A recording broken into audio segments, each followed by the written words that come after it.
All right, guys, we're going to jump into another example. That's the example that we just did earlier. Now, let's look at this one. These are bigger numbers now, so it's going to require you to work a little bit harder. 42 over 48. So remember, usually we will just go ahead and start working into it and trying to figure out, okay, and let's go ahead and divide to find your answer. Now we're going to break it down and try to figure out, okay, what are some factors of 42 and what are factors of 48? And remember, factors are, they're called factors because a number can be divided into that without leaving any remainder over. And these are big numbers, so we might have quite a bit of numbers that can go into 42 without leaving a remainder. So I'm going to go down here. I'm going to write 42 because I'm going to figure out each number at a time. The numerator 42. Excuse me. I hope you can see that. The 42. Now I'm going to try to find all the factors, all the numbers that can go into 42. As I said, it's going to take a while, but that's okay. We're taking our time. Can 2 go, and these are bigger numbers, can 2 go into 42 without leaving a remainder? Absolutely. 2 can go into 42. It's when you divide it, right? So, oh, let's do 1. 1 always goes into it, so we'll definitely put our 1. Then 2. Then we can say, what about 3? Can 3 go into 42? And think about that. Can 3, even I'm thinking about it now. Can 3 go into 42? And remember, guys, whenever you're doing your multiplication, remember it goes beyond. So sometimes this won't work. Right? Can you see 42 on here for your 3s or your 4s, or you're not sure, so you kind of have to decide. You have to, I don't want you to use a calculator. I do not want you to use calculators. So you have to try to decide, can it go into it? 3 can go into 42 even though it's not here. You just have to keep multiplying. So 3 can go into 42. So let's put our 3 there. Now your next thing, what about 4? Can 4 go into 42 without leaving a remainder? No, because if I try to divide 42 by 4, something is going to be left over. So I'm going to skip over the 4 and jump to my 5s. And can 5 go into 42? That's almost immediately I know, like, nope, that's not going to work. 5 cannot go into 42. So I'm going to go ahead and skip over my 5 and now go to my next number. What about 6? Can 6 go into 42? I don't know. Can 6 go into 42 if you know your timetables? Can 6 go into 42 without leaving a remainder?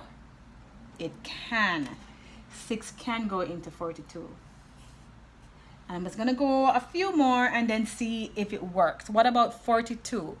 What about 7? That's my next number up. Can 7 go into 42? It can. Now let's see if 8 can go into 42, because there's going to be a point where we have to kind of stop. Can 8 go into 42? It cannot. So let's just stop right there, okay? Let's look at our next number. 48.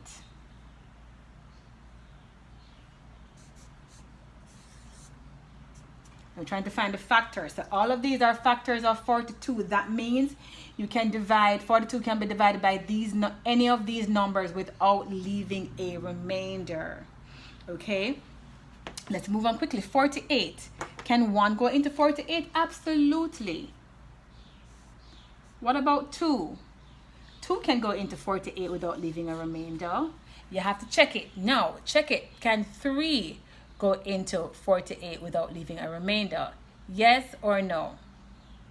It can. 3 can go into 48. What about 4? This is kind of easy. 4, absolutely. Notice 4 couldn't work for 42, but 4 definitely can go into 48. So each number is different, right? So can 5 go into 48? 5 cannot go into 48, so we're not going to put it there. What about 6? Can 6 go into 48? Get divided by 48?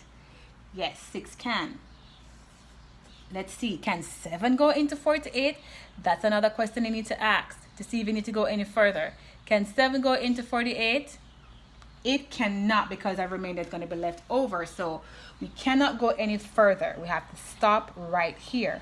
Now we have to try to find which one of these is the highest one, because there are several of them that they have in common. See, they both have factors. They both share the factor 2, right? They also both share the factor 3. Can you see? They don't have any 4, but they also share 6. So you have to choose the highest one that they have in common. And the highest one is 6. So that's what we're going to divide by. Because you could divide by these. It's just going to take you longer to eventually get to the lowest form, right? To simplify it or to reduce it to the lowest one. So let's just start with the 6. So we're going to divide this by 6. So 42 divided by 6 has to also happen here. Remember, you may not understand it in the first time you watch the video, but just keep rewatching it and rewinding and it will help. Now 42 divided by 6 gives you how much? 42 divided by 6 gives you 7. 48 divided by 6 gives you what? 8. So my answer is 7/8. Remember to check to see if you're correct. You have to multiply. These numbers are big, so but you can still challenge yourself. So 6 times 7 is going to give me 42. If I were using my multiplication chart, 6 times 8 is going to give you 48. And I will be giving you bigger numbers in the test because I'm allowing you to use your multiplication chart. So you have all the information that you need. So that's it. We're going to go to the next video. It's going to be equivalent fractions. Thank you guys. Hopefully this helps.